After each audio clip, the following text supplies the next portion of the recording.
que é a IoT? A princípio, muitos aqui com certeza já ouviram esse nome e têm alguma ideia do que seja a IoT. A IoT, significa Internet das Coisas, é um conceito, uma ideia de que cada vez mais hoje em dia haja uma integração maior do nosso mundo físico com o digital, para melhor integração, comunicação, controle e gestão do nosso cotidiano.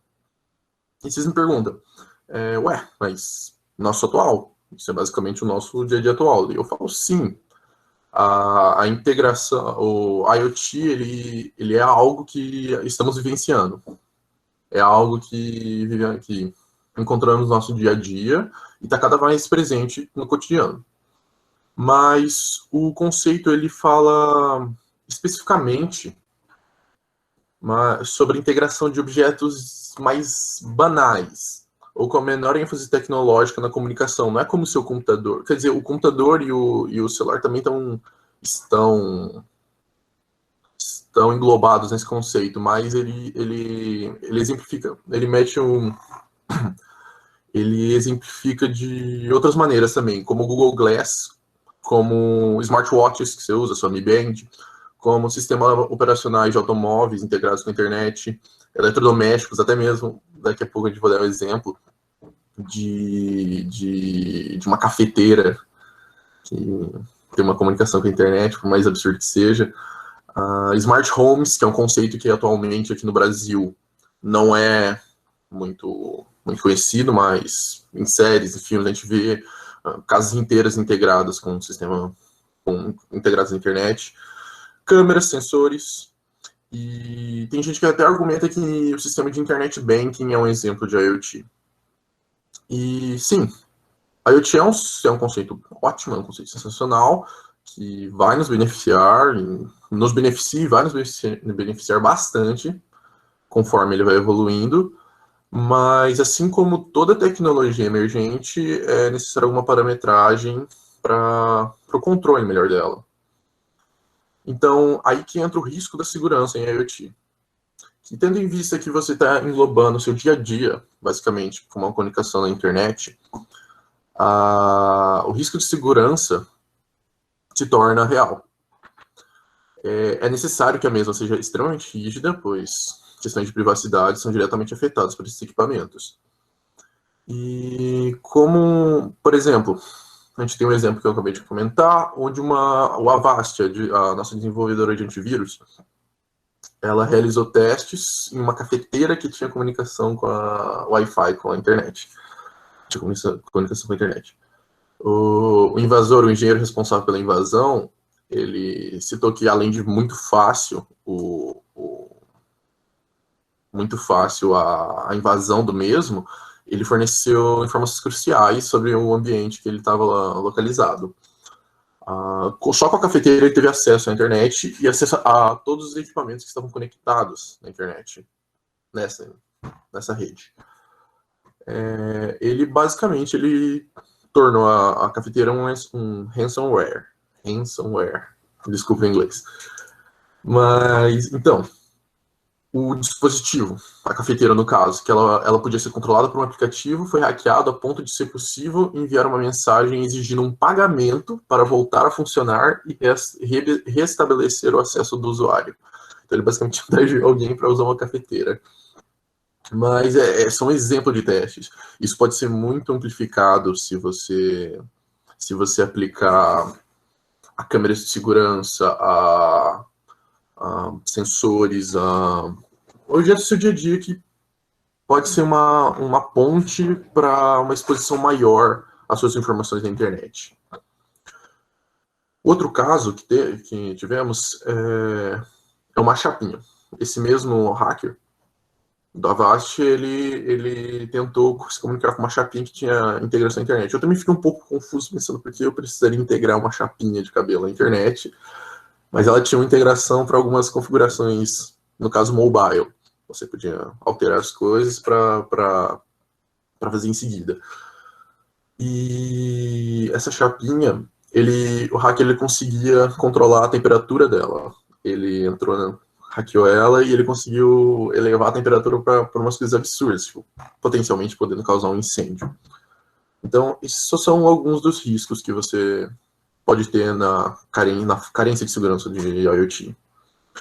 Então, o que vocês acham que simplesmente aconteceria se desenvolvêssemos interfaces de integração de objetos no nosso cotidiano e só implementássemos, sem focar em segurança, focar numa barreira entre o usuário e a exposição geral?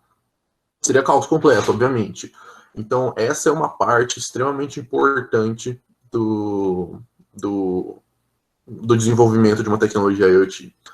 O problema é, assim como estamos mostrando nos slides, principalmente essa câmera da Arno, no final do vídeo no final da nossa apresentação, eu vou disponibilizar alguns vídeos.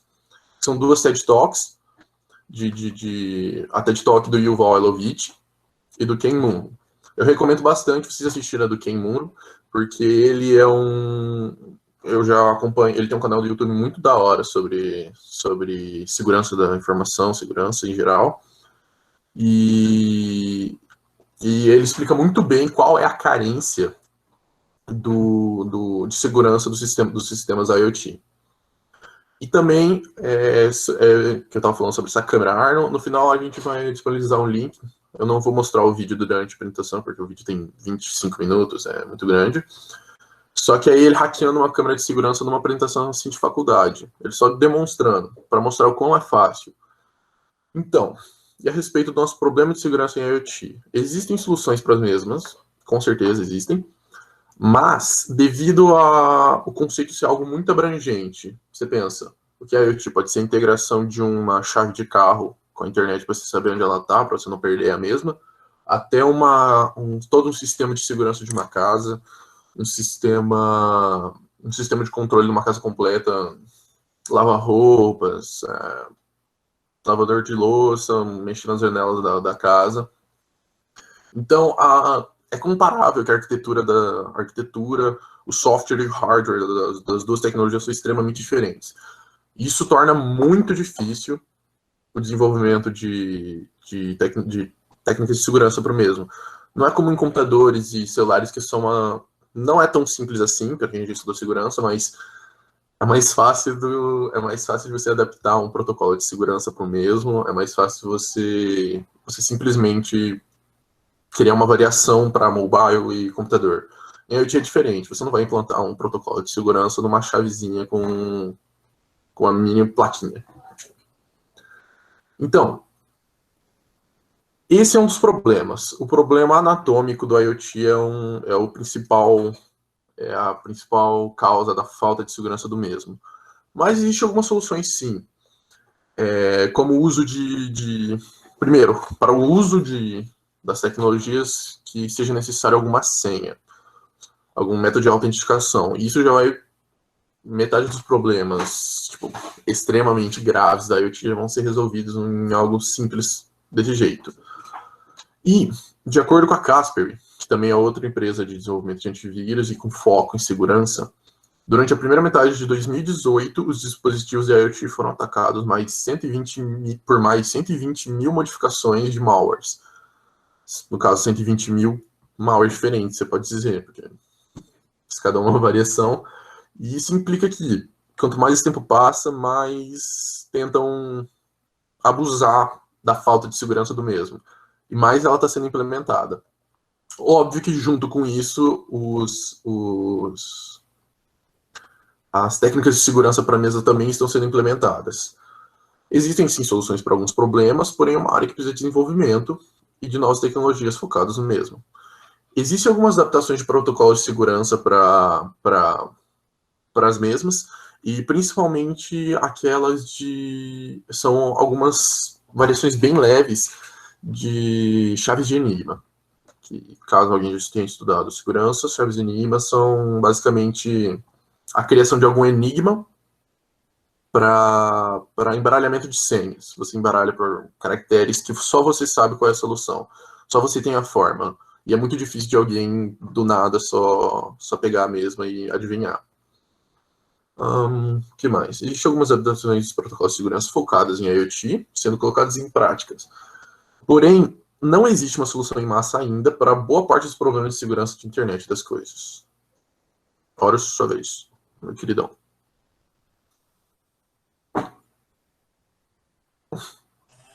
Tá no ouvir certinho? Tá muito alta a serra no fundo? Tá de boa? Beleza. Bom, começar falando um pouco sobre o que é a segurança, não só em IoT, mas também a segurança no geral, segurança da informação. Uma definição formal que a gente tem é a preservação da confidencialidade, da integridade e da disponibilidade da informação. Isso é definido pelas normas ABNT, NBR, ISO, IEC e número grande. Mas, basicamente, essa confidencialidade, integridade e disponibilidade são considerados os 3 pilares da segurança da informação. O que são esses pilares? É basicamente o que o nome diz. Confidencialidade é a garantia que os dados são confidenciais, ou seja, a garantia que só vai ver o dado, só vai ter acesso à informação quem tem que ter acesso à informação, quem tem a permissão para isso. A integridade é a garantia de que a informação vai se manter íntegra, vai se manter concisa, vai ser colocada informação X, ela vai se manter X, não vai virar um Y, não vai ser corrompida. E a disponibilidade seria, por exemplo, eu quero ter acesso à informação, então eu vou ter acesso, não vai ter nada me impedindo. Bom, mas tendo em vista o conceito de IoT, a segurança nessa área tem que ser muito forte, porque, como disse o Vitor, a segurança em IoT abrange muitos dispositivos, com muitos protocolos e muitas arquiteturas, e isso é muito difícil de cuidar. E uma coisa que talvez as pessoas tenham um pensamento errôneo é que esses 3 pilares eles não são absolutos. Por exemplo, hoje em dia você não consegue um sistema em que você tenha absoluta disponibilidade, integridade perfeita e confidencialidade absoluta, por assim dizer. Todos eles têm uma falha, e para isso que serve a área de segurança da informação. Avançando um pouco, a gente vai partir para os principais ataques utilizados não só em IoT, mas também aplicados em IoT, que são o uso de botnets, o negação de serviço, ou DOS, DDoS e Denial of Service, o man in the middle, roubo de identidade, roubo de dados, o uso da engenharia social, que não é tão aplicado na IoT, mas pode ser aplicado, e é extremamente perigoso, o ransomware e a gravação remota. Explicando um pouco do que é cada um, o botnet é literalmente uma rede de bots, ou seja, uma rede de computadores que estão sendo comandados por algo, por algum programa, por algum script específico. Em questão de serviço, você utiliza técnicas, ferramentas para negar o serviço de alguma certa aplicação ou sistema. O man in the middle é um usuário ou um atacante que se infiltra no meio de uma rede. O roubo de identidade é uma pessoa que se passa por outra pessoa, por exemplo, eu roubei a sua senha, ouvi sua senha, vi você digitando, entrei no seu Facebook, por exemplo, voltamos para 2012, mas no seu Facebook, e acessei com você e fiz coisas indevidas com a sua conta. Isso seria o roubo de identidade. Roubo de dados seria o ato de, por exemplo, roubar a senha, por assim dizer. Você roubou o dado de alguém. Engenharia social é um pouco mais complexo do que isso. Não é usado uma tecnologia em específico, mas sim, por exemplo, conversas, e-mails, como é o caso do phishing, por exemplo, um e-mail que é adulterado para roubar a senha. A lábia, exatamente. O ransomware, ele é um pouco mais pesado, por assim dizer, porque, como o Victor disse, ele é o roubo de todo um sistema. Por exemplo, imagina que alguém conseguiu aplicar o ransomware em um sistema, em um servidor. Isso vai negar com que os usuários tenham acesso ao servidor, vai criptografar todos os dados, vai fazer com que só o atacante tenha a chave. E isso vai abrir portas para que, ou você tem que apagar todo o seu banco de dados, ou 2, o atacante possa não é roubar, incentivar, ameaçar a entregar uma quantia de dinheiro, extorquir, exatamente. A extorquir a te dar uma quantia de dinheiro para poder liberar os seus dados, ou então você simplesmente perde eles. E gravação remota, pelo que eu pesquisei, no uso prático, seria mais o uso de keyloggers. Para quem não sabe, keyloggers são programas que são instalados nas máquinas das pessoas e ela monitora a atividade da pessoa. Por exemplo, se eu estou digitando alguma coisa, ou então se eu tenho, por exemplo, o microfone conectado e eu estou falando alguma coisa, o keylogger ele registra tudo isso e envia para a máquina do atacante. E isso não é bom. Bom, agora comentando um pouco das fases de ataque em IoT. Essas fases de ataque em IoT não são aplicadas somente em IoT, mas também em segurança de informação em geral, em um serviço de pentest. Pentest, explicando um pouco o contexto, o conceito, seria literalmente o teste de caneta, um teste de mesa, por assim dizer, em que você tem uma sequência de fases que você realiza para você poder fazer uma invasão de sucesso. Aqui eu separei 4 fases, que são fases mais utilizadas quando por atacantes Black Hat.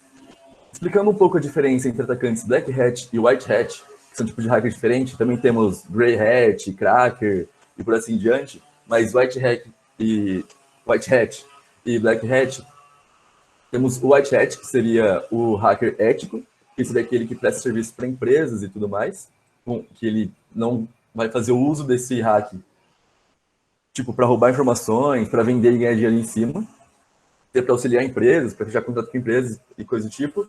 E o Black Hat seria o que vai roubar esses dados, vai vender, vai corromper a empresa, literalmente vender os dados da pessoa, ou divulgar.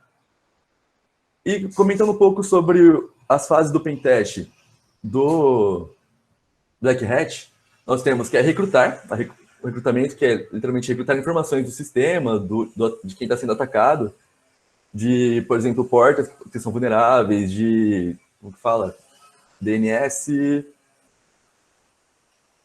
domínios do atacado. Depois de conseguir reunir todas as informações, ele vai passar para a próxima fase, que é a exploração. Ele sabendo todos os lugares que ele pode atacar, ou que ele pode explorar, ele vai partir para a parte de procurar vulnerabilidades nesses dados que ele coletou. Por exemplo, ver se tem uma porta aberta em tal IP, ver se tal lugar é seguro ou não. E assim vai procurar os pontos mais fracos desse sistema. E nessa segunda fase, ele está na fase de coleta de informações. A primeira é coleta de informações, a segunda, explorar para ver o que ele pode fazer com as informações coletadas. Em terceiro, a gente tem quando ele infecta o usuário com código malicioso. Literalmente, achei uma porta, vou invadir por essa porta, vou colocar lá um backdoor. O backdoor seria colocar um ponto de acesso em que ele possa acessar quando ele quiser naquele sistema. Vou roubar os dados, vou, por exemplo, corromper o dado, vou vender, vou extorquir a pessoa, também é possível. E por último, ele vai usar esses dados, que seria a etapa de ameaçar a vítima, de roubar os dados da vítima, de vender e tudo mais. Agora, diferenciando um pouco não um pouco, mas significativamente falando, diferenciando do White Hat, o White Hat tem uma etapa anterior e uma etapa que seria junto com utilizar os dados, mas seria um pouco mais ético. Seria a anterior, seria fechar um contrato com a empresa que passa por todas as etapas de negociação, de o que ele pode fazer dentro do sistema, se ele vai ter acesso ao sistema completo ou não. Por exemplo, se a empresa vai falar, eu quero que você teste parte específica do sistema. Daí, testando parte específica do sistema, então se ele pode procurar tudo, se ele pode mexer com tudo, se ele pode desativar alguma coisa, se tem uma coisa específica que é muito crítica da empresa que ele não pode mexer. Daí também tem a parte de confidencialidade que ele tem que assinar, tem a parte de, por exemplo, a empresa não pode processar ele se ele pegar tais dados ou proceder tal coisa. Tipo, é toda a parte de negociação. É considerado também uma das partes mais importantes, porque é o que garante que você não vai para a cadeia fazendo um pentest. E por último, que é o caso de gerar o relatório, que seria a parte de usar. Ele vai pegar todos os dados que ele coletou, desde recrutar informações, desde da exploração, de infecção. Ele vai reunir tudo isso num relatório e entregar para a empresa. Isso foi só mais para dar um conceito do que é o pentest, do que é a invasão e de como que eles realizam essa invasão, não só no IoT, mas em sistemas no geral. Agora eu vou citar alguns dos ataques que são muito utilizados, mais focados em IoT. Tipo, eles são utilizados no contexto geral, mas são muito aplicados no IoT também. Temos o caso do ataque de negação de serviço, que é o DOS ou DDoS, que tem a diferença de Denial of Service ou Distributed Denial of Service, que é um ataque de negação de serviço distribuído. A negação de serviço, basicamente, você vai atacar uma máquina, vai fazer um número X de requisições até que ela pare de aceitar requisições. Isso vai, como dito aqui, vai inviabilizar os recursos disponibilizados. Ou seja, pessoas não vão conseguir mais acessar aquele processo, aquela informação que estão tentando acessar. E tem o DDoS, que é utilizado de botnets, ou seja, é um ataque mais distribuído. Você utiliza diversas máquinas para atacar um único serviço. Também temos a fragilidade explorada, na tradução livre, mas pode ser também exploitation, que é mais conhecido. Que é literalmente quando você procura um exploit de um sistema já conhecido. Por exemplo, eu tenho uma versão aqui desse banco de dados, mas já foi atualizado para a versão tal. Normalmente, uma versão é atualizada não somente por novos features, novas funcionalidades do sistema, mas atualizada porque foi encontrada alguma falha e essa falha foi corrigida. Então, se você não atualizar o seu banco de dados, por exemplo, você vai ter aquela falha naquela versão. E, normalmente, existem bancos de dados de exploits. O que são esses bancos de dados? São bancos de dados onde você reúne todos os exploits conhecidos e catalogados. Diz como acessar, como que foi feito, o que te dá acesso. Essa fragilidade explorada, exploitation, ele normalmente, feito pelos Black Hats, ele é utilizado uma ferramenta específica com acesso a um banco de dados de exploits. Então, você, por exemplo, você fala que atacar essa aplicação, utiliza essa ferramenta vai passar por todo esse banco de dados de exploits e vai utilizar ele para ganhar acesso ao sistema em si. E isso também pode ser muito aplicado em IoT, porque IoT não costuma ser muito atualizado, os dispositivos IoT não são muito atualizados de versão para versão. E, na verdade, raramente são atualizados. Por exemplo, se você pegar a sua caixinha de som da HP, por exemplo, existe, ele não vai atualizar o seu software e não vai aparecer a configuração para você atualizar. Ou então o seu fone de ouvido, ou então uma lâmpada LED que você tenha. Não vão ser atualizados e podem ser, alvos muito fáceis de ataque. A gente também tem um ataque muito poderoso, que é o Man in the Middle. Ele é muito poderoso por quê? Porque ele pode afetar os 3 pilares da segurança da informação ao mesmo tempo. Que, lembrando, é a confidencialidade, integridade e disponibilidade do sistema.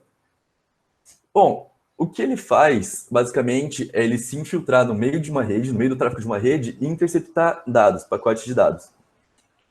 Isso é perigoso no ambiente de IoT por quê? Porque os dispositivos IoT se comunicam principalmente pela rede. Então, eles estão conectados diretamente pela rede e muitas vezes os seus protocolos de autenticação, se eles tiverem, são muito fracos, porque não é algo meio caro de ser criado e isso vai aumentar um pouco o preço do produto. Além do que não existia muito essa preocupação antigamente. Então, os dispositivos antigos são mais suscetíveis a isso. Mas por que ele pode afetar isso? Porque quando ele tem controle do tráfego, ele pode ou pegar um pacote de informação e derrubar ele, ou ele pode alterar esse dado, ou ele está lendo, ou seja, esse dado não é mais confidencial, ele pode não estar mais disponível, pode ser derrubado, ou ele pode perder a integridade, porque ele vai ser adulterado. Então é um ataque muito sério e ele é muito, eu diria que fácil de aplicar. Eu já apliquei num teste aqui em casa, em que eu peguei uma ferramenta, apliquei, literalmente foi uma coisa boba só para testar, mas coloquei que todas as imagens .png que fossem carregadas pelo meu modem, iam ser invertidos ponto cabeça. Então, eu abri o Facebook, por exemplo, e todas as fotos estavam viradas ponto cabeça. É muito bobo, mas se você pensar o quanto de coisa que você pode fazer com isso, chega a ser absurdo. E por último, só passando um conceito de IoT, que é a rede de sensores sem fio. O que é essa rede de sensores sem fio? É literalmente o número X de dispositivos que são espalhados pela rede, o que são considerados em redes os nós de acesso a essa rede. E sabendo o que são as redes de sensores sem fio, que são redes de sensores comunicados dentro de uma rede, a gente tem o último ataque que eu vou comentar hoje, que é a captura de sensores. Esse ataque se assemelha muito ao Man in the Middle, porque literalmente você se infiltrar dentro de uma comunicação em redes. Mas é muito mais aplicado a IoT, porque quando você captura um sensor, explicando novamente, a IoT, ele se comunica através de sensores. Então, se você captura um sensor que está passando dados por dentro dele, você pode se passar por um sensor, roubar os dados de um sensor, você pode se passar por outro sensor, pode se passar por um dispositivo. Agora, imagina que, por exemplo, o meu celular vai se conectar com minha caixa de som. E tem um sensor no meio desse processo. Esse sensor foi capturado por alguém por um hacker, por assim dizer. A partir do momento que ele tem controle desse sensor, ele pode interpretar todos os dados de autenticação que eu mandar para minha caixa de som e fazer o que quiser com eles, tanto guardar, quanto vender, quanto depois usar para acessar o meu celular de volta, e por assim em diante. E por isso que é um ataque muito aplicado em IoT. E esses foram os ataques que a gente resumiu para hoje. Mas é importante lembrar que isso afeta diretamente o bem-estar de todo usuário, porque literalmente ninguém quer ter seus dados roubados. E daí você pensa, mas o que vão fazer com meus dados? Qualquer coisa. Podem acessar o seu banco, podem acessar suas redes sociais, sujar sua imagem. Um dia que pegar suas redes sociais e postar coisas xenofóbicas, racistas, misóginas, por assim em diante, é o suficiente para manchar sua imagem para sempre, por assim dizer. Porque para você se retratar disso, um número X de pessoas não vai acreditar, um número X de pessoas vai propagar a informação, e por assim em diante.